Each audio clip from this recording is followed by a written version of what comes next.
하루 20분 성경 읽기 유진 피터슨의 메시지 성경. 오늘은 제202일차로 에베소서 1장부터 시작합니다. 에베소서 1장.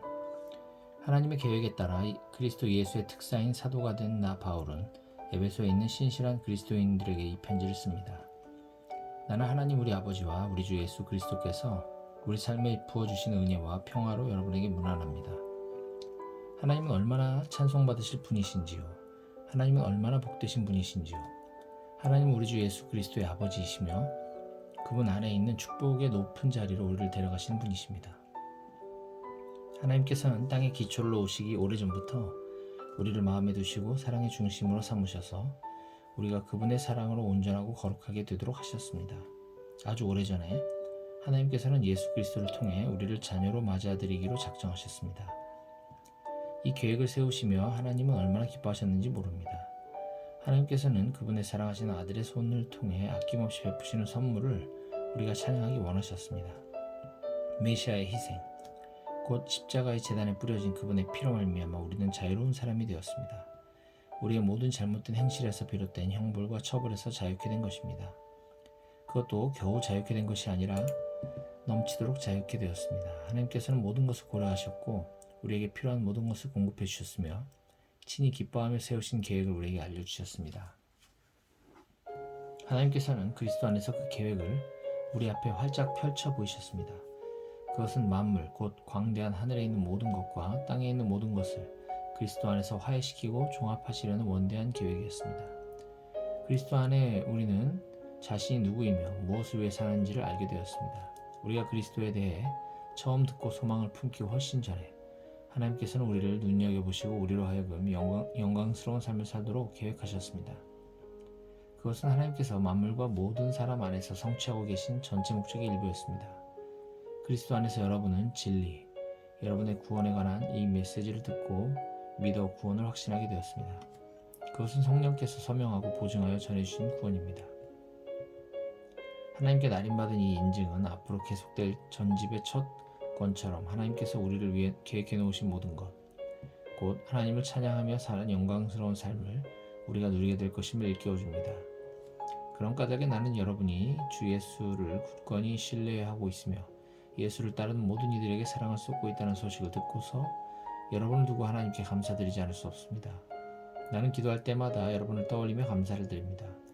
그러나 감사해서 멈추지 않고 간구합니다. 우리 주 예수 그리스도의 하나님, 영광의 하나님께서 여러분에게 이해력과 분별력을 주셔서 하나님을 친히 알게 하시고 여러분의 눈을 맑고 또렷하게 해주시기를 구합니다. 그래야 하나님께서 무엇을 하라고 부르시는지 여러분이 정확히 볼 수 있기를 바랍니다. 또한 하나님께서 그분을 따르는 이들을 위해 마련해 두신 이 영광스러운 삶의 방식이 얼마나 대단한 것인지, 하나님께서 그분을 믿는 우리 안에서 끊임없는 에너지와 한없는 능력으로 행하시는 역사가 얼마나 풍성한지를 이해할 수 있기를 구합니다. 이 모든 에너지는 그리스도에게서 나옵니다. 하나님은 그분을 통해 죽음에서 살리시고 하늘의 보좌에 앉히셔서 은하계로부터 이 땅의 통치에 이르기까지 우주의 모든 것을 다스리게 하셨습니다. 그분의 통치를 받지 않은 이름이나 권세가 하나도 없게 하셨습니다.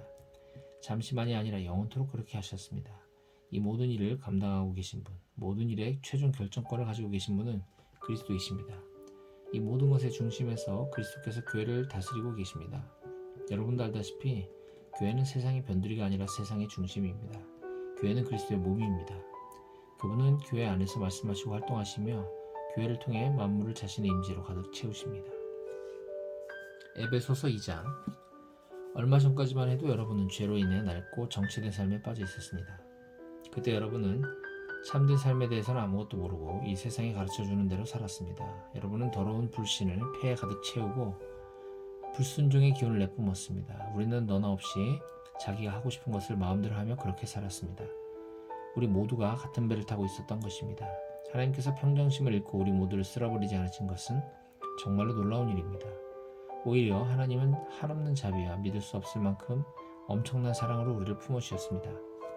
하나님은 죄로 죽은 우리 생명을 떠맡으시고 그리스도 안에서 우리를 살리셨습니다. 하나님은 그 모든 일을 우리의 도움 없이 혼자서 이루셨습니다. 그런 다음 우리를 들어올리셔서 가장 높은 하늘의 메시아 예수와 함께 앉게 하셨습니다. 지금도 하나님께서는 우리를 그분이 원하시는 곳에 두시고 이 세상에서나 저 세상에서나 그리스도 예수 안에서 은혜와 사랑을 우리에게 쉼없이 쏟아부어 주십니다. 구원은 전적으로 하나님이 생각해내신 일이고 전적으로 그분이 하신 일입니다. 우리가 할 일은 다만 하나님께서 그 일을 행하시도록 그분을 신뢰하는 것입니다. 구원은 처음부터 끝까지 하나님의 선물입니다. 주인공 역할은 우리 몫이 아닙니다. 우리가 주인공 역할을 했다면 우리는 모든 일을 우리가 했다고 떠벌리며 돌아다녔을 것입니다. 하지만 그렇지 않습니다. 우리는 우리 자신을 만들 수도 구원할 수도 없습니다. 만들고 구원하는 일은 하나님이 하시는 일입니다. 하나님은 그리스도 예수를 통해 우리 각 사람을 지으셨습니다. 그렇게 하신 것은 그분께서 하시는 일, 곧 우리를 위해 마련해 놓으신 선한 일, 우리가 해야 할 그 일에 우리를 참여시키려는 것입니다. 그러나 이 일 가운데 어떤 것도 당연한 것으로 여기지 마십시오. 불과 얼마 전까지만 해도 여러분은 하나님의 방법에 대해서는 아무것도 알지 못하는 이방인이었습니다. 그때 여러분은 하나님이 일하시는 방식이 무엇인지도 몰랐고 그리스도가 누구신지도 전혀 알지 못했습니다. 여러분은 하나님이 이스라엘 안에서 펼치신 풍성한 언약과 약속의 역사에 대해서도 전혀 알지 못했고 그분께서 이 세상에서 무슨 일을 하고 계신지에 대해서도 무지했습니다. 전에는 밖에 있던 여러분이 이제는 죽음을 맞으시고 피를 흘리신 그리스도로 말미암아 안으로 들어와 모든 일에 참여하게 되었습니다. 메시아께서 우리 사이를 화해시키셨습니다. 이제 밖에 있던 이방인과 안에 있는 유대인 모두가 이 일에 함께하도록 하셨습니다. 그분은 우리가 서로 거리를 두기 위해 이용하던 벽을 허무셨습니다. 그분은 도움보다는 방해가 되었던 깨알같은 글자와 각주로 꽉 찬 율법조문을 폐지하셨습니다. 그런 다음에 전혀 새로운 출발을 하셨습니다. 그분은 오래된 세월 동안 증오와 의심에 사로잡혀 둘로 갈라져 있던 사람들을 그대로 두지 않으시고 새로운 인류를 지으셔서 누구나 새 출발을 하게 하셨습니다. 그리스도께서 십자가에서 죽으심으로 우리를 화해시키셨습니다. 십자가는 우리를 하여금 서로 껴안게 했습니다. 이로써 적대 행위는 끝났습니다. 그리스도께서 오셔서 밖에 있던 여러분에게 평화를 전하시고 안에 있는 우리에게도 평화를 전하셨습니다. 그분께서는 우리를 동등하게 대하셨고 우리로 하여금 동등한 사람이 되게 하셨습니다. 그분을 통해 우리 모두가 같은 성령을 받았고 동등한 자격으로 아버지께 나아가게 되었습니다. 너무도 분명하지 않습니까? 여러분은 더 이상 떠돌이 유랑민이 아닙니다.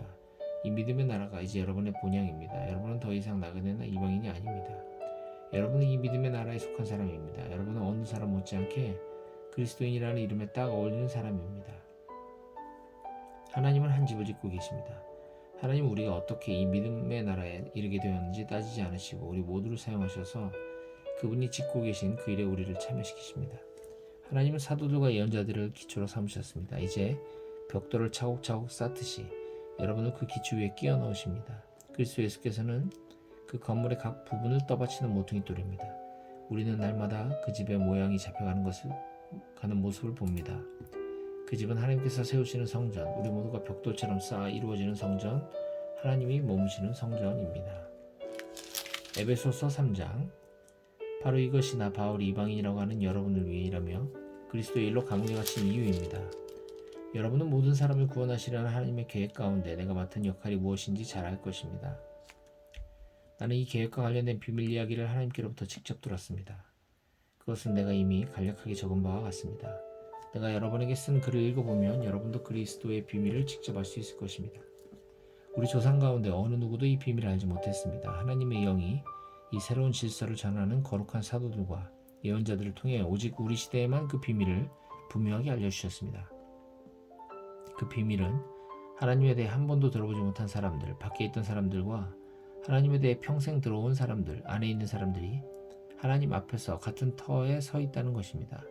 그 둘이 그리스도 예수 안에서 같은 제안과 같은 도움, 같은 약속을 받습니다. 메시지는 누구도 차별하지 않고 모두에게 열려 있으며 모두를 맞아줍니다. 내 평생의 사명은 사람들이 이 메시지를 이해하고 이 메시지에 응답하도록 돕는 것입니다. 그것은 순전한 선물, 진짜 뜻밖의 선물, 하나님께서 세세한 부분에까지 손을 대신 선물로 내게 다가왔습니다. 나는 하나님의 방식에 대한 배경 지식이 전혀 없는 사람들에게 메시지를 전하는 일에서 가장 자격을 갖추지 못한 그리스도인이었습니다. 하나님께서는 그런 나를 준비시키셨습니다. 그러나 여러분은 그것이 나의 타고난 능력과는 아무 상관이 없는 일임을 알 것입니다. 그러므로 나는 내 생각을 훨씬 뛰어넘는 일들, 곧 그리스도의 다함없는 부요와 관대하심을 말과 글로 전합니다. 나의 임무는 이 모든 것을 처음 창조하신 하나님께서 줄곧 은밀히 해오신 일을 알리고 밝히는 것입니다. 하나님의 이 탁월하신 계획은 교회에 모인 여러분처럼 예수를 따르는 이들을 통해 천사들에게까지 알려져 이야기되고 있습니다. 이 모든 일은 하나님께서 줄곧 계획하시고 그리스도 예수 안에서 실행된 방침을 따라 진행되고 있습니다. 그리스도를 신뢰하면서 우리는 말해야 할 것은 무엇이나 자유롭게 말할 수 있고 가야 할 곳은 어디나 담대하게 갈 수 있습니다. 그러니 여러분은 지금 내가 여러분을 위해 겪는 고난을 보고서 낙심하지 않길 바랍니다. 오히려 영광으로 여기십시오. 나는 하늘과 땅에 있는 만물에 제 이름을 주시는 위대하신 아버지 앞에 무릎을 꿇음으로 그분의 은혜에 응답합니다. 나는 아버지께서 그분의 영, 육체의 힘이 아닌 영광스러운 내적 힘으로 여러분을 강하게 해주셔서 여러분이 마음의 문을 열고 그리스도를 모셔드림으로써 그분이 여러분 안에 살게 해주시기를 간구합니다. 또한 나는 여러분이 사랑 위에 두 발로 굳게 서서 그리스도께서 아낌없이 베푸시는 사랑의 크기를 예수를 따르는 모든 이들과 함께 이해할 수 있게 해주시기를 간구합니다. 손을 뻗어 그 사랑의 깊이를 경험해 보십시오. 그 사랑의 길이를 재어보십시오. 그 사랑의 깊이를 측량해 보십시오. 그 사랑의 높이에까지 올라가 보십시오. 하나님의 충만하심 안에서 충만해져 충만한 삶을 사십시오. 여러분도 알다시피 하나님은 무엇이든지 하실 수 있는 분입니다. 하나님은 여러분이 꿈에서나 상상하고 짐작하고 구할 수 있는 것보다 훨씬 많은 것을 주실 수 있는 분입니다. 하나님은 밖에서 우리를 강요하심으로써가 아니라 우리 안에서 활동하심으로 곧 우리 안에서 깊고 온유하게 활동하시는 그분의 영을 통해 그 일을 하십니다. 교회 안에 계신 하나님의 영광, 메시아 예수 안에 계신 하나님의 영광, 영광이 모든 세대에 이르기를, 영광이 영원 무궁하기를, 참으로 그러하기를. 에베소서 4장. 이 모든 것을 생각하면서 내가 여러분에게 바라는 것은 다음과 같습니다. 나는 주님을 위해 죄수가 되어 이곳에 갇혀 있지만 여러분은 저 바깥으로 나가 하나님께서 여러분을 부르셔서 걷게 하신 그 길을 걸어가십시오. 아니 달려가십시오. 나는 여러분 가운데 어느 누구도 팔짱 끼고 가만히 앉아있기를 바라지 않습니다. 나는 여러분이 엉뚱한 길을 헤매는 것을 바라지 않습니다. 겸손과 절제로 일을 행하십시오. 기분 내킬 때나 처음에만 하지 말고 꾸준히 행하십시오. 서로를 위한 사랑의 행위에 자신을 쏟아붓고 서로의 다름을 깊이 이해하고 서로 간에 벽이 있다면 서둘러 허무십시오. 여러분은 모두 같은 길, 같은 방향으로 나아감으로써 내적으로나 외적으로 하나가 되도록 부름받았습니다. 여러분은 한 주님, 한 믿음, 한 세례, 한 하나님 아버지를 모시고 있습니다. 이 하나님은 만물을 다스리시고 만물을 통해 일하시며 만물 안에 계십니다. 여러분의 존재와 생각과 행위에는 이러한 하나됨이 속속들이 배어 있습니다. 그렇다고 해서 여러분이 다 똑같은 것을 보고 말하고 행해야 한다는 의미는 아닙니다. 우리는 저마다 그리스도의 은혜에 따라 각자에게 알맞은 선물을 받았습니다. 다음은 그것을 두고 말한 본문입니다. 그분께서 높은 산으로 올라가셔서 원수를 사로잡아 전리품을 취하시고 그 모든 것을 사람들에게 선물로 나눠주셨다. 높은 데로 올라가신 분께서 또한 땅의 골짜기로 내려오셨다는 것을 사실이지 않습니까? 낮은 데로 내려오신 분은 다시 가장 높은 하늘로 올라가신 그분입니다. 그분은 위에서나 아래서나 선물로 나눠주시고 하늘을 자신의 선물로 가득 채우시며 땅도 자신의 선물로 가득 채우셨습니다. 그분은 사도, 예언자, 복음전도자, 목사, 교사의 은사를 선물로 나눠주셨습니다. 그것은 그리스도를 따르는 사람들을 숙련된 봉사일을 하도록 훈련시켜 그리스도의 몸인 교회 안에서 일하게 하시려는 것입니다. 그래야 우리 모두가 춤추듯 서로 손발이 척척 맞아 하나님의 아들께 능숙하고 우아하게 응답하고 충분히 성숙한 어른이 되고 안팎으로 충분히 개발되어 그리스도처럼 충만케 살게 하시려는 것입니다. 부디 우리 가운데는 더 이상 어린아이로 남아있는 사람이 없어야 합니다. 세상 물정 모르는 순진한 사람이 되거나 아이처럼 사기꾼의 손쉬운 표적이 되어서는 안 됩니다. 하나님은 우리가 충분히 자라서 모든 면에서 그리스도처럼 온전한 진리를 알고 사랑으로 그 진리를 말하기를 바라십니다. 우리는 그리스도를 따라갑니다. 그분은 우리가 하는 모든 일의 근원이십니다. 그분은 우리가 서로 발맞춰 나가게 하십니다. 그분의 숨과 피가 우리에게 흘러 영양을 공급하면 우리는 하나님 안에서 건강하게 자라고 사랑 안에서 강해질 것입니다. 그러므로 나는 힘주어 말합니다. 하나님께서도 내 말을 지지하십니다. 아무 생각이나 분별 없이 사는 대중들을 따라가지 마십시오. 그들은 너무나 오랫동안 하나님과 관계 맺기를 거부한 나머지 하나님은 물론이고 현실에 대해서도 감각을 잃어버린 자들입니다. 그들은 똑바로 생각할 줄 모릅니다. 감각을 잃어버린 그들은 성에 집착하고 온갖 종류의 변태행위에 중독되어 있습니다. 그런 삶은 여러분에게 어울리지 않습니다. 여러분은 그리스도를 배웠습니다. 우리가 예수 안에서 배운 것처럼 여러분도 그분께 세심한 주의를 기울였고 진리 안에서 제대로 교육받았습니다.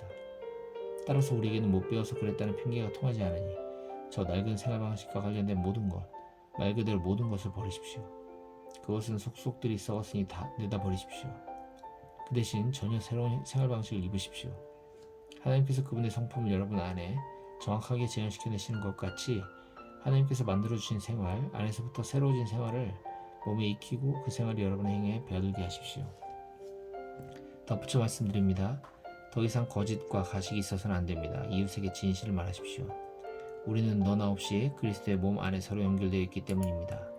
다른 사람에게 거짓말하는 것은 결국 자신에게 거짓말하는 것입니다.